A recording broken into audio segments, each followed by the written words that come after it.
Jesus, girl, my chosen one.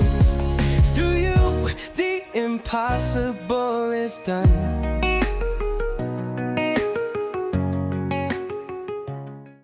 Hey YouTube, it's your Jesus Girl Suan. I hope you're having a blessed day.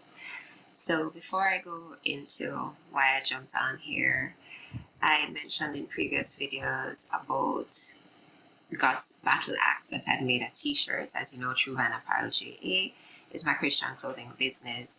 And so here it is. I'm so excited. I hope you guys can see it. God's battle axe. And if you realize, it has the colors of the rainbow. And even my background, you know, the rainbow is very special to me. The Lord speaks to me through rainbows. And it's such a beautiful reminder of the covenant that He has made with us. And I just wanted to show you guys this, that when you shop with us at True Vine Apparel JA, we appreciate you so much. You know, this is a movement and it's a family. And so you get one of these as well. I don't know if you guys can see it. Oh gosh. It's a thank you card. I hope you guys can see it. You know, where it says, thank you for supporting our kingdom business. So each purchase gets one of these thank you cards. You know, we think of you as family and we just want to make it personalized and full of love. And so this is for my warriors, all my warriors out there, all my Jesus Girl warriors out there. You need to jump over to the True Vine Apparel JA and get yourself God's Battle Axe t-shirts. And we'll be uploading hoodies. You know, the cold weather is coming up for those of you who are in like the United States and the North Americas and so on. So we'll be doing hoodies and sweatshirts, and you know, we're just doing the most for Jesus. So yeah, for my warrior girls out there, God's Battle Axe, you should go get yourself a God's Battle Axe t-shirt. So two things that caught my attention that I just wanted to weigh in on. So the first thing is the demonstration of the Chinese construction workers who are working on putting up the children and adolescent hospital in Montego Bay. So let's take a look.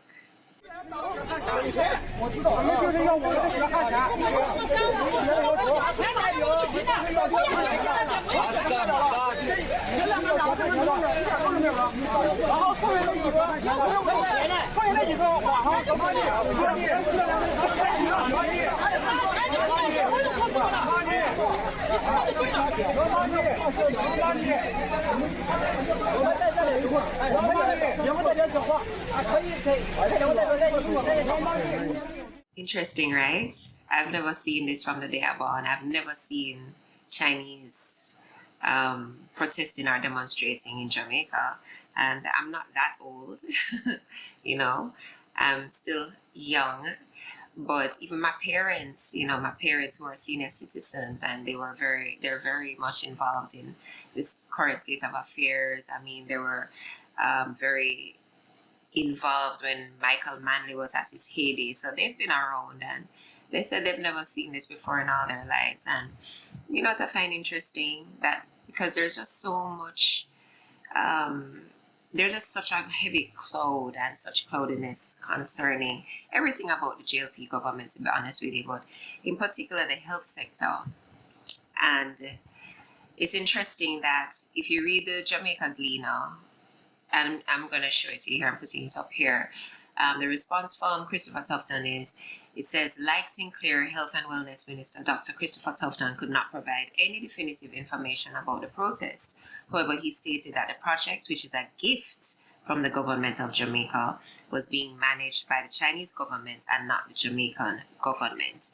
And then it goes on to say that he's asked the project manager, who the project team is the Urban Development Corporation, the UDC, and I already spoke when I brought, you know, and I did that live on the IC's findings for Mr. Holness's statutory declarations, that he had a very close relationship and appointed his friend to be the head of this UDC, Mr. Brown. So you can see that there is such a great conflict of interest here. But you know, as more information comes out, we're beginning to even see how deep this impropriety really runs. And so, yeah, he's asking for some report. And then he says it's important to note that the relationship between the Chinese workers, or the workers on the building, and the contractor are one between them and the Chinese government, because Western Child is a gift from the Chinese government, and the contractor was selected in China, and that is where the contractual relationship resides. And he continues to point out that it's a gift, but I want to, I'm a thinker, and your girl's man is going to continue to encourage people to think and to critically think, because first of all, I don't know how many of you know that this Western Children and Adolescent Hospital is actually the brainchild of the then Prime Minister Portia Simpson Miller of the PNP. You can do the research. And the reason why I'm putting these things up is because I want to confirm the point that all of this is public knowledge, but we don't take the time to read and research and study things out for ourselves so that we can think through something to make decisions. This is a brainchild of Portia Simpson Miller when she was Prime Minister. I think it was in 2007, I believe, or was it 2004? I can't remember, but it's there. It's public record. It's on the internet. You can find it. And she declared it in Parliament as a part of her budget, and she engaged the Chinese government because she wanted us to have a hospital that was able to provide services for children and adolescents. So when Mark Jefferson Golding and Dayton Campbell and the rest of the People's National Party continued to say throughout their campaign that the JLP steals their ideas, and that's why they hold it close to their chest and they don't say things, because they steal it and then they pretend like it's theirs. Dayton Campbell talked about that pamphlet that Andrew Holness put out about the JLP's achievements, and the majority of stuff that was in there was initiated and done by the People's National Party. The solidification of the economy was done through Portia Simpson Miller, and I believe it was Dr. Peter Phillips at the time, and somebody else, including Mark Golding, to work through the financial ruin that the JLP handed over to them when the IMF never even wanted to look at Jamaica, and they were able to write certain things into law that would force any government, whether PNP or JLP, to make sure that they were hitting those financial targets in reducing debt. All of this came out in the debates and the campaigns leading up to the elections. But apparently Jamaica was not interested in that. And so here it is. You have this gentleman, Christopher Tufton, who's so shrouded in controversy and corruption and theft surrounding the mismanagement of funds and the shambles that the health sector is in. And here we see again the Chinese are protesting because they're not being paid for 6 months. And then he's going to say it's a gift from the Chinese government, and the contract is between the Chinese government and the workers and the construction. Hold on. So this article that was written in February 20th, 2024, where Nigel Clark was the finance minister at the time. So this was a JLP party. And if you read the full story, it talks about the construction of the Western Children and Adolescent Hospital in Montego Bay, and how he declared it in the budget, and that allocations of 800 million Jamaican dollars was going to be given towards the construction of this hospital. Now listen carefully. Details of the project were outlined in the 2024 to 2025 estimates of expenditure tabled in the House of Representatives on February 15th by Minister of Finance and Public Service, Dr. the Honorable Nigel Clark. So, if you're thinking logically, if something is a gift and you're not responsible or engaged in, financial matters and the construction, who pay construction, the building, materials and all of those things, why are you tabling it in the budget? Why are you allocating money for the project if it's a gift? A gift is something that you don't pay for. So why are we allocating money towards this project? The government is building a 220-bed facility on the compound of the Cornwall Regional Hospital. Let's not even talk about the Cornwall Regional Hospital. the disaster that is concerning moving from $2 billion to almost $23 billion, and it still can't finish it, and you still don't have health services for the people in Montego Bay. Let's not talk about that. Or the visitor who came here and got bitten by the shark, and when she went there, all they wanted from her was money. They didn't want to treat her, and she had to go back to Ireland so that she could get treatment. And the doctors told her that it could have been treated here in Jamaica with basic medical care. Let's not even go there. So you continue to read this article, and it says that at the very end, it says the Western Children Adolescent Hospital will be the first of its kind in the English-speaking Caribbean. It is being funded by the governments of Jamaica and the People's Republic of China. Can I say that again? It is being funded by the governments of Jamaica and the People's Republic of China. Dated February 20th, 2024. So, Mr. Tufton, what are you talking about? That it's a gift from the Chinese government and you're not involved in terms of payments for contractors Sorry? Where's the money, Mr. Tufton? Where's the money? Favor? Where's the money? But this is the prosperity that approximately 413,000 Jamaican people voted for. This is the prosperity that you voted for. They weren't even sworn into government yet, and you had the Chinese of all people protesting because they hadn't been paid for 6 months.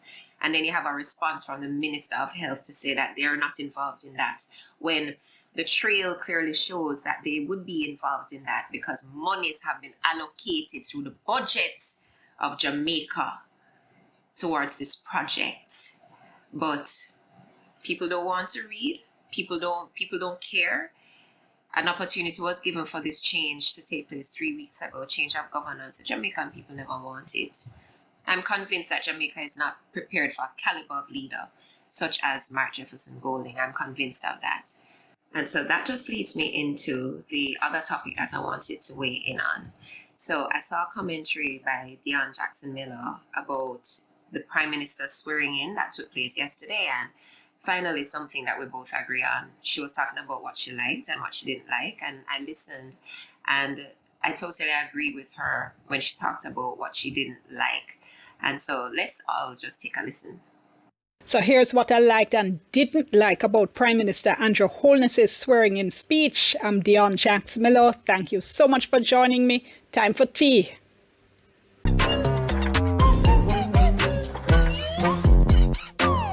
All right, so this was a pretty triumphant moment for Prime Minister Andrew Holness being sworn in after winning his third historic term in office. It's his fourth swearing in all, though, because remember, he first became Prime Minister after former Prime Minister Bruce Golding stepped down, and then he was chosen by the JLP to lead the party and therefore to be Prime Minister. I, Andrew Michael Holness,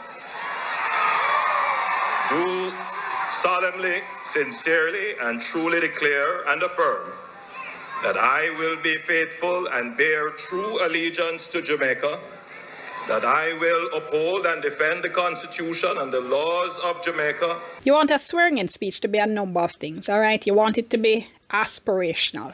What heights can we reach? How can we get there? What's the broad vision for the country? Then you want it to be unifying. Let's all work together. Let's come together and hold hands and together try to achieve this vision that I've just outlined. And third, you want it to be gracious because the election campaign done. You won, right? Leave the election gimmicks behind and sound statesmanlike and prime ministerial. Now, the Prime Minister's speech claimed to be unifying. Now, my friends, the elections are over. We must reunite and refocus on the business of the nation. The time has come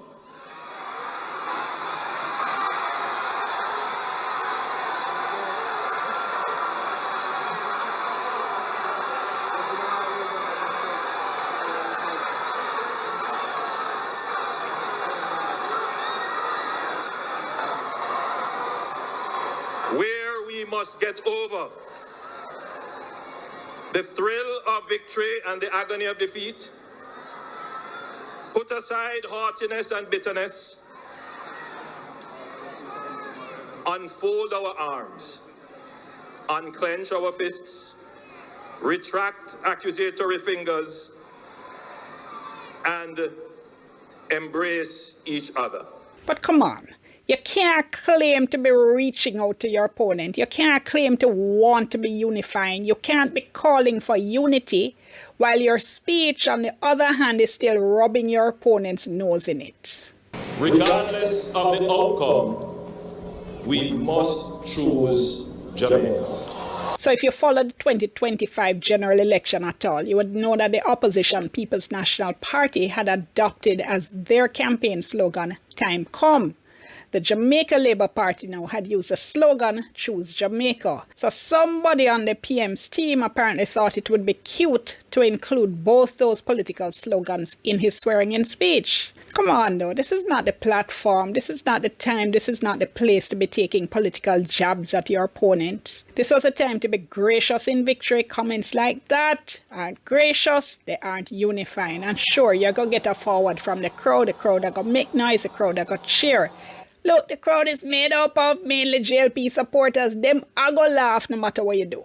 Certainly the leader of the opposition, Mark Golding, when the camera went to him never looked amused. And then after that, you say you're reaching out. I recommit to leading an inclusive and consultative government. I extend my hand to the leader of the opposition to create a space for the national interest. Yeah, where did she lie? I mean, she didn't lie. She was correct. You know, as the prime minister, you're not on a campaign trail anymore. You're speaking as a leader of a nation. And so it requires a different kind of decorum that you should be bringing. And so she was right. He was very unstately when he made references to "Time Come." He was referencing the PNP slogan. You know, he made jabs about crushing defeat and all of these things, you know, being so petty. I didn't expect anything different from him. I've already voiced my opinion because he's already shown who he is by virtue of his fruit. Jesus said you will know them by their fruit. And so he's already demonstrated what his character looks like. So I didn't expect anything better from him, to be honest with you. And it's so interesting that people who are guilty of things they like to project onto others. And JLP, they're well known for that because he spoke about, you know, with unclenched fists. I know he was referencing the PNP, talking about, you know, like letting go. But let me remind him of the fact that the only person who declared dictatorship was his party. Take a listen. It's all about attacking Andrew Holness. But I want to say it. I say it already and I'm going to say it again, Delroy. The Jamaica Labour Party and its supporters will push back at the PNP when they come at Andrew Holness. We're not going to allow you. Mash them up, yeah. Labor right, why mash them up? Whoa. Them can't run, them can't hide, them can't do what in yes, Andrew, why mash them up, yeah. Labor right. Here is a young man who has proven himself. And you want to destroy him. Well, labor rights. We now budge. We now move an inch. We will never surrender Jamaica to the PNP again. Never.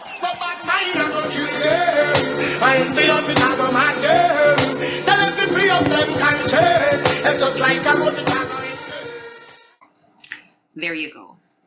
It was his own Desmond Mackenzie who made the bold statement on multiple occasions that the JLP would never surrender Jamaica to the People's National Party again.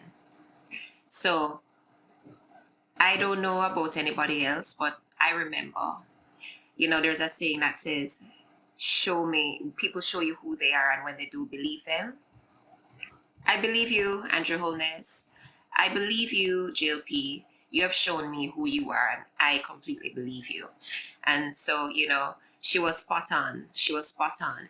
That's not the character of a leader. That's not what you demonstrate when you're coming to address the nation as the leader. You're not on the campaign trail anymore. There's no need for you gimmickry and stuff.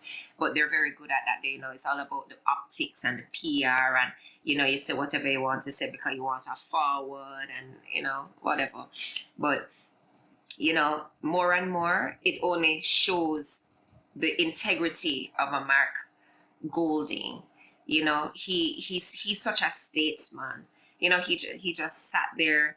His composure was just so calm, and you could tell that he didn't like it, but he didn't lose his composure. And truly, as I said before, I don't believe that Jamaica is ready for a caliber of leader such as Mark Jefferson Golding, to be honest. And it was demonstrated at the polls. At least 413,000 Jamaicans voted for Andrew Holness and the JLP party. And the more things change, the more they remain the same. They weren't even sworn in yet. And you see the protesting going on by the Chinese. And as I said, you can dig into it for yourself and you will see that the stories don't match. So, there shall be weeping and gnashing of teeth. There shall be weeping and gnashing of teeth. And it's already begun because they've demonstrated their character. And so it goes back to what I've been saying all along, that God is dealing with the hearts of the Jamaican people, because it's the hearts of the Jamaican people that need to change. You hear people on calling programs and they're talking about how Mark Golding needs to do this and he needs to do that and he needs to demonstrate this. And Mark Golding don't need to do nothing. Mark Golding is doing what he needs to do. He's already doing that. Mark Golding and his entire PNP entourage and his government showed Jamaica what they had to offer us. Set out this beautiful manifesto, did it in such a classy way, told us what they wanted to do with health, told us what they wanted to do concerning education, land, and titles and all these things. And what did Jamaica do? Reject it. So you need to get up. That's what you need to do. You need to go and do what you want to do and stop telling Mark Golding what to do. He has done what he needs to do. The Jamaican people rejected that. And so God is dealing with the hearts of the Jamaicans, because like I said, God can change the government, but it means nothing if the hearts of the people don't change. And it's the heart of the Jamaican people that God is dealing with, because as we can see, the hearts of the Jamaican people are just as wicked, just as corrupt, just as evil, because God gives you a leader after your own heart. And that's what we see right now. And so I would say, woe unto you, because watch, just watch, telling you, watch. God said it, and we're going to see it. Watch and see what comes in the next coming days and the next coming weeks and the next coming months. So I just wanted to weigh in on that. Again, go over to True Vine, my warriors. Those of you who are not muzzled, those of you who join the movement, go get yourself a God's Battle Axe t-shirt. For those of you who want to continue to help us continue to spread the word and continue to give truth, that's one of the ways to support us, by buying merch at truevineapparelja.com, or by sharing our content, like, share, and subscribe to help to grow the channel, to grow the base, to get the word out there. I love you guys so much. God bless you. This is your Jesus girl, Suan, aka God's Battle Axe. I love you guys so much and see you soon. Bye. You're my Jesus girl, my chosen one. Through you, the impossible is done.